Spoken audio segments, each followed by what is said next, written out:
시더라. 아멘. 할렐루야. 할렐루야. 오늘도 변함없이 이 새벽에 자리를 깨우신 모든 성도님들에게 하나님의 특별한 은혜가 있기를 간절히 소망합니다. 아멘. 추석 연휴 가운데 있습니다. 우리 이 기간 가운데 믿음 잃지 않고 우리의 모든 가정들이 하나님께서 은혜를 부어주시는 믿음의 가정들이 되기를 간절히 소망합니다. 긴 여행을 떠나는 사람들에게 많은 물품이 필요하다고 합니다. 집을 떠나 여행을 하면서 겪을 수 있는 여러 상황에 대비해야 하고 예상치 못한 일이 일어날 것도 고려하기 때문입니다. 먹을 것과 입을 것은 기본이고 필요한 경비와 비상약품도 있어야 할 것입니다. 그런데 예수님은 이 제자들에게 전도 여행을 위해서 아무것도 준비하지 말고 지팡이 하나만 들고 가라고 이렇게 말씀하셨습니다. 음식도 돈도 준비하지 말고 여벌옷도 챙겨가지 말라고 말씀하셨습니다. 오로지 그들이 가는 전도 현장에서 복음을 받아들인 사람들이 그들의 필요를 채워주는 것으로 만족하라고 이렇게 말씀하셨습니다. 이 말씀은 복음을 받아들인 사람들에게 역사하신 하나님이 복음을 전한 제자들의 필요도 공급하신다라는 약속의 말씀이 되는 줄 믿습니다. 하나님은 복음 전도의 긴박성을 알고 헌신한 제자들에게 필요한 모든 것을 채워주시겠다고 말씀하시는 것입니다. 지금도 하나님은 복음 전파의 사명을 감당하기 위해 전적으로 헌신한 믿음의 일꾼들의 필요를 신실하게 채워주시는 하나님인 줄 믿습니다. 우리는 예수 그리스도의 제자로 영혼 구원의 소명을 함께 받은 하나님의 자녀들입니다. 우리가 예수님의 12제자처럼 전적으로 복음을 위해 헌신하지 못할지라도 주위 사람들에게 복음을 전할 수 있고 전도와 선교에 전적으로 헌신한 일꾼들을 우리는 후원할 수 있습니다. 하나님은 우리를 통해 복음을 위해 헌신한 사람들의 필요를 채우시기를 원하신다라는 것이죠. 우리의 물질을 기꺼이 나누는 것 역시 복음 전도에 참여하는 것이며 하나님 나라를 위한 섬김에 동참하는 것인 줄 믿습니다. 예수 그리스도의 복음을 전하는 거룩한 일에 기꺼이 동참하는 저와 여러분들이 되기를 간절히 소망합니다. 이 마가복음 말씀을 쭉 읽다 보면 이제까지 예수님은 주로 가버나움에서 사역을 하셨습니다. 그곳에는 많은 사람들이 열광적인 반응을 보이며 예수님께 이렇게 몰려들었습니다. 그런데 예수님이 고향에 가셨을 때, 나사렛에 가셨을 때 그곳 사람들은 전혀 다른 반응을 보였습니다. 우리는 고향에서 배척당하신 예수님과 예수님이 12제자를 파송하시면서 그들에게 하신 말씀을 살펴보며 우리도 예수님과 같은 상황을 겪을 수 있음을 우리는 말씀을 통해 볼 수 있는 것입니다. 우리 먼저 마가복음 6장 3절 말씀을 새번역 성경으로 함께 선포하겠습니다. 이 사람은 마리아의 아들 목수가 아닌가? 그는 야고보와 요셉과 유다와 시몬의 형이 아닌가? 또 그의 누이들은 모두 우리와 같이 여기에 살고 있지 않은가? 그러면서 그들은 예수를 달갑지 않게 여겼다. 아멘. 사람을 구원하시기 위해 이 땅에 오신 그리스도께서 예수님께서 사람들에게 배척당하셨습니다. 새번역 성경에 보니까 달갑지 않게 여겼다라고 이렇게 표현하더라고요. 예수님이 고향 나사렛에서 복음을 전하시자 나사렛 사람들은 예수님께 부정적인 반응을 보였다는 것입니다. 그들은 안식일에 회당에서 예수님의 가르침을 듣고서 가버나움 사람들처럼 처음 놀랬습니다. 하지만 그들은 예수님의 가르치심이 권위 있는 자와 같음을 알면서도 예수님의 권위를 인정하지 않고 배척했다라는 것입니다. 그들에게 예수님은 메시아가 아니라 단지 같은 마을 출신의 사람이었을 뿐이었습니다. 그들이 보기에는 예수님은 목수였고 마리아의 아들이었던 것입니다. 그들은 예수님의 형제들도 잘 알고 있는 것 같습니다. 그런 이유로 그들은 예수님을 믿지 않았던 것이죠. 이 나사렛 사람들을 좀 살펴보니까 나사렛 사람들은 자신들의 마을에 대한 자부심이 굉장히 약했다라고 합니다. 그들은 예수님이 같은 마을 출신이기 때문에 잘 알고 있다고 이 사람들은 생각했다라는 거예요. 예수님의 어머니 마리아도 알고 예수님의 직업, 형제, 자매까지 예수님에 대해 속속들이 잘 알고 있다고 그 마을 사람들은 생각했습니다. 그래서 나사렛에서는 선지자가 날 수 없다는 확신이 너무나도 강해서 자신들과 같은 나사렛 출신 예수는 결코 선지자가 될 수 없다고 이 마을 사람들은 판단했던 것입니다. 아무 근거 없는 전제지만 그 전제가 그들의 생각을 지배했고 판단을 지배했고 행동을 지배했던 것입니다. 다른 지역 사람들이 나사렛을 무시하더라도 나사렛 사람들은 자기 마을에 대한 자긍심을 가져야 할 때인데, 그들은 자기 마을을 무시하는 사람들의 관점을 그대로 받아들이고 예수님을 비판하는데 사용했다라는 것이죠. 여러분, 이러한 모습이 오늘 우리의 문제일 수도 있습니다. 마치 좀비에게 물려 좀비가 되듯이 기독교를 비판하는 자들의 궤변에 물들어 또 기독교와 우리 교회를 함께 비판하며 자신을 올바른 자라 여기는 이 신앙인들도 생겨나고 있다는 사실을 우리는 기억해야 할 것입니다. 나사렛 사람들이 예수님을 배척한 또 다른 이유는요, 마리아의 아들이기 때문에, 마리아의 아들이라는 사실 때문이었다는 것입니다. 요셉이 이미 죽었기 때문에 아마 이렇게 표현했겠지만, 유대 사회에서 아버지의 아들 대신 어머니의 아들로 표현하는 것은 모욕적인 것이라고 말합니다. 왜냐하면 아버지가 죽은 후에도 대개 아버지의 이름으로 아들을 지칭했기 때문이죠. 에녹서라는 외경을 보니까 에녹서에서는 메시아적 인물을 여인의 아들이라고 부릅니다. 그런데 나사렛 사람들이 그런 의미로 예수님을 마리아의 아들이라고 칭하지는 아마 않았을 것입니다. 예수님을 모욕하려는 의도로 그렇게 불렀을 것입니다. 예수님의 고향 갈릴리 나사렛은 인구 500명 정도의 마을로 축축됩니다. 나사렛이라는 뜻은 이 가지라는 뜻을 가지고 있다고 합니다.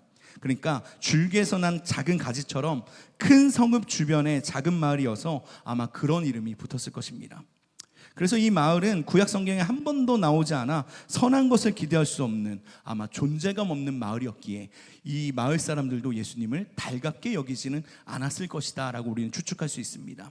그래서 예수님은 6장 5절에 이렇게 행하십니다. 마가복음 6장 5절 말씀을 세번역 성교로 함께 선포하겠습니다. 예수께서는 다만 몇몇 병자에게 손을 얹어서 고쳐주신 것 밖에는 거기서는 아무 기적도 행하실 수 없었다. 거기서는 아무 기적도 행하실 수가 없었다라는 것입니다. 나사렛에서는 믿음으로 말미암은 기적들이 일어나지 않았다라는 것이에요. 예수님이 고향에서 이렇게 배척당하신 것은 예수님의 이 사역의 전체, 공생의 전체를 압축해 보여주는 장면이기도 하는 것처럼 보입니다. 예수님께 열광적인 반응을 보이던 사람들은 자신들의 기대가 충족되지 않자 예수님을 십자가에 못 박으라고 소리치며 등을 돌렸고, 예수님의 12제자조차 예수님을 버리고 도망했던 것을 우리가 볼 수 있습니다. 또한 예수님은 그들의 불신앙 때문에 아무 권능 또한 행하실 수 없음을 우리는 5절에서도 볼 수가 있습니다. 불신앙에 따른 회의적인 분위기는요, 예수님을 일하실 수 없게 만든다는 것입니다. 불신앙에 따른 회의적인 이 분위기와 마음은요, 예수님을 일하실 수 없게 만든다는 것입니다. 전능하신 예수님도 권능을 행하실 수 없을 정도로 회의적인 분위기와 회의적인 마음은 부정적인 힘이 생긴다는 것입니다. 우리 모든 성도들은요, 주님이 일하실 것을 기대해야 될 줄 믿습니다. 주님이 일하실 것을 기대해야 될 줄 믿습니다. 주님이 우리의 삶에서 마음껏 역사하시도록 우리는 주님을 매일의 삶 가운데 기대해야 될 것입니다. 주님에 대한 기대가 회의적인 마음을 꺾고 그분의 능력이 임하게 되는 마중물이 되는 줄 믿습니다. 아멘이십니까?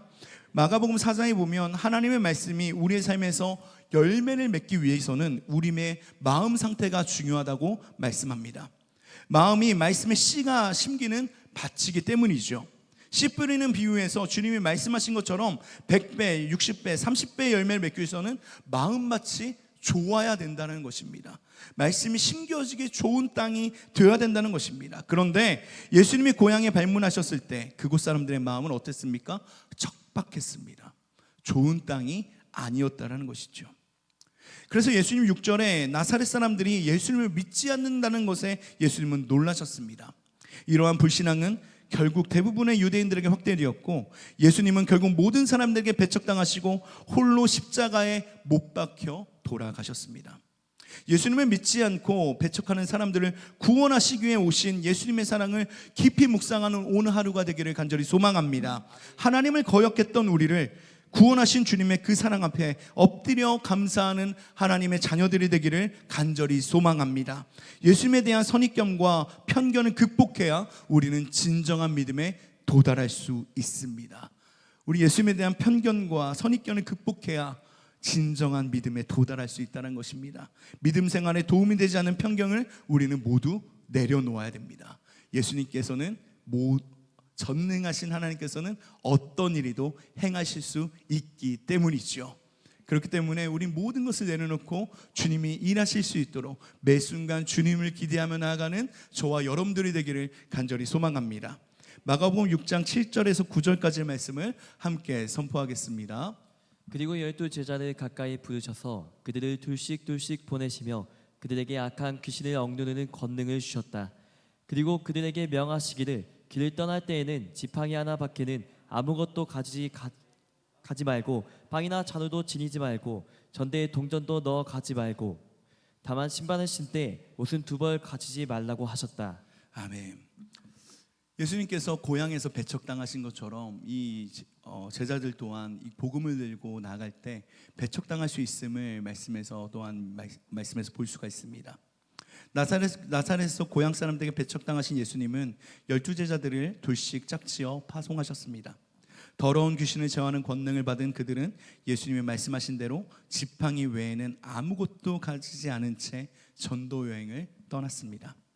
여분의 옷이나 신발도 허락되지 않았습니다.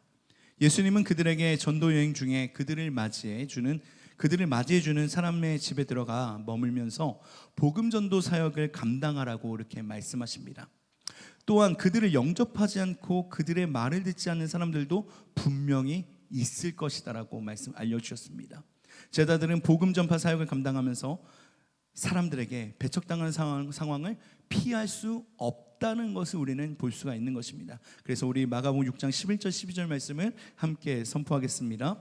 어느 곳에서든지 너희를 영접하지 않거나 너희 말을 듣지 않거든 그곳을 떠날 때 너희의 발에 묻은 먼지를 떨어서 그들을 고발할 증거물로 삼아라. 그들은 나가서 회개하라고 선포하였다. 아멘.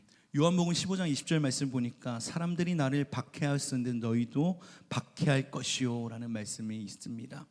믿음으로 예수 그리스도와 연합한 우리 모두는요, 그리스도인들은요, 이 말씀을 기억하며 사람들에게 배척당하는 것을 당연하게 여겨야 됩니다. 당연하게 여겨야 됩니다. 그러니 전도를 하다가 사람들에게 배척당해도 전혀 개의치 마시고 전도에 계속 힘쓰는 저와 여러분들 되기를 간절히 소망합니다. 그리스도인들은 그리스도께서 받으신 고난에 동참해야 된다라고 말씀하십니다. 나사렛 사람들을 비롯한 많은 사람들에게 배척당하신 예수 그리스도의 공생애를 바라보면서 우리 역시 그리스도인으로서 사람들에게 배척당하는 것이 마땅한 것임을 잊지 않는 저와 여러분들이 되기를 간절히 소망합니다. 사명을 감당하다가 사람들에게 배척당하는 것은 우리가 그리스도인이라는 증거이기 때문입니다. 사람들에게 배척당하는 것, 사람들에게 거절당하는 것, 그 이유가 무엇일까요? 우리가 그리스도인이라는 증거라는 사실입니다.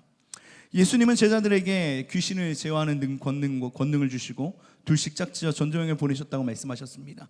그런데 지팡이 외에는 아무것도 가지지 말라라고 말씀하십니다. 왜 그럴까요? 복음을 전하는 사역을 하는 동안에는 하나님만 의지하고 그분의 공급하심을 체험해야 되기 때문인 줄 믿습니다. 전도하는 사람은요, 복음을 전하는 사람은요, 사람을 의지해서는 안 됩니다. 많은 물품을 의지해서도 안 됩니다. 외부의 도움을 의지하면 상황에 따라 낙심하기가 쉽습니다. 하나님만 의지할 수밖에 없는 때가 믿음이 자라는 때인 줄 믿습니다. 예수님은 여행 중인 제자들을 영접하지 않는 곳에서 발에서 먼지를 떨어 증거를 삼으라고 말씀하십니다. 복음을 듣지 않는 사람들에게 책임이 있음을 의미하는 것이죠. 복음은 하나님이 당신의 전부를 내어주셔서 마련하신 구원의 길입니다. 결코 값싼 은혜가 아니라는 것이죠. 그리스도인들은 영혼을 향한 사랑과 연민의 마음으로 복음을 전해야 된다는 것입니다. 그렇지만 복음을 거부하는 자들로 인해 낙심하지는 말아야 됩니다. 예수님이 나사렛에 가셨을 때 사람들은 예수님을 환영하지 않고 거부하였습니다. 말씀을 듣지 않으니 어떠한 일도 일어나지 않았다라는 것입니다. 그렇다고 해서 우리가 모두가 모든 일을 그만두고 직장도 그만두고 학교도 다니지 말고 선교사가 되어야 한다는 것은 아닙니다. 복음 전도의 사명을 망각한 채 세상살이에 몰입되어서는 안 된다는 것입니다. 아울러 우리의 일상에서 만나는 수많은 문제에 붙잡혀 복음 전도의 사명에 소홀하지 않도록 조심하라는 말씀으로 우리는 기억해야 됩니다. 우리는 어디에 있든지 주님이 맡기신 사명을 기억하고 영혼 구원을 위해 기도하며 때를 얻든지 못 얻든지 예수님의 이름을 전해야 될 줄 믿습니다. 세상에서 상처받고 방황하는 영혼들을 치유하고 회복하는 일에 최선을 다해 우리의 물질과 시간을 들여 우리는 협력해야 됩니다. 예수님이 이 일을 우리 모두에게 맡기셨기 때문이지요. 주께서 다시 오실 때 전도의 사명을 위해 깨어 자기의 몫을 감당한 우리를 칭찬하시고 우리의 순종의 하늘의 상급으로 보상해 주실 줄 믿습니다. 그래서 다니엘서 12장 3절은 이렇게 말씀합니다. 다니엘서 12장 3절 말씀 함께 선포합니다. 지혜 있는 사람은 하늘의 밝은 빛처럼 빛날 것이요 많은 사람은 옳은 길로 인도한 사람은 별처럼 영원히 빛날 것이다. 아멘. 예수님이 지팡이만 들고 전도 여행을 떠나라고 하셨을 때 이 제자들의 마음에 깊이 각인되는 한 가지가 분명히 있었을 것입니다. 그들이 맡은 사명이 어떤 일보다 긴박하며 중요하다는 것이죠. 제자들에게는 사명을 감당하는 것이 자신들의 필요를 채우는 것보다 우선되어야 된다는 것입니다. 우선되어야 된다는 것입니다. 그들에게는 시간적 여유가 없습니다. 그렇다면 예수님이 제자들을 파송하시면서 명하신 이 사항들을 우리는 어떻게 적용할 수 있을까요? 제자들에게 주어진 복음 전도의 사명은 우리에게도 동일하게 주어졌음을 기억해야 됩니다. 제자들에게 주어진 사명 또한 우리에게 동일하게 주어졌습니다. 예수님은 우리에게도 복음 전도의 사명을 맡기신 줄 믿습니다. 말씀을 좀 정리하겠습니다. 이 시대에 소명에 응답한 사람들이 있습니다. 믿는 사람이든 믿지 않는 사람이든 자신의 소명에 최선을 다했던 사람들이 있습니다. 몇 년 전에 코로나 바이러스가 창궐한 시절이 있었죠. 그 시절에 이 바이러스와 맞서 싸운 중앙재난안전대책본부와 의료진들이 있었습니다. 계속해서 브리핑을 하고 계속해서 백신을 공급하고 이 사망자가 늘어나지 않도록 바이러스가 더 퍼지지 않도록 밤새 열심히 사명을 감당했던 자신의 소명을 감당했던 사람들이 있습니다.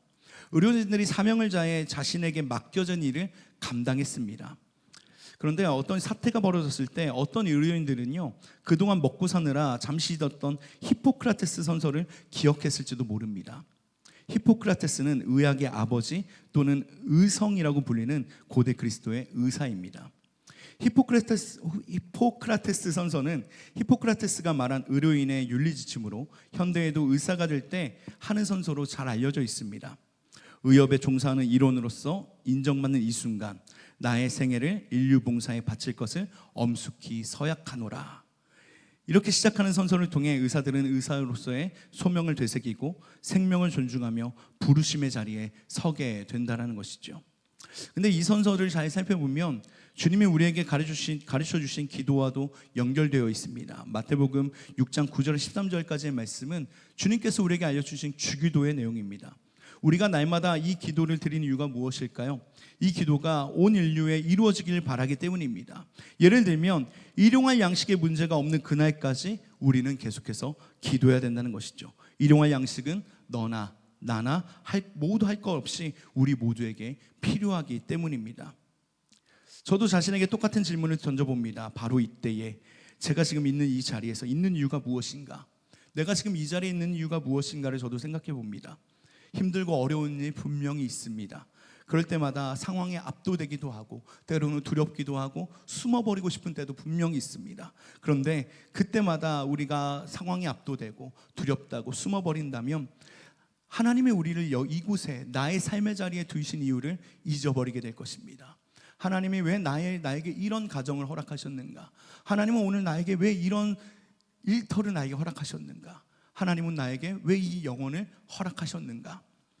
이것을 우리가 생각해 봐야 되겠습니다. 하나님이 나를 이곳에 두신 이유가 무엇일까?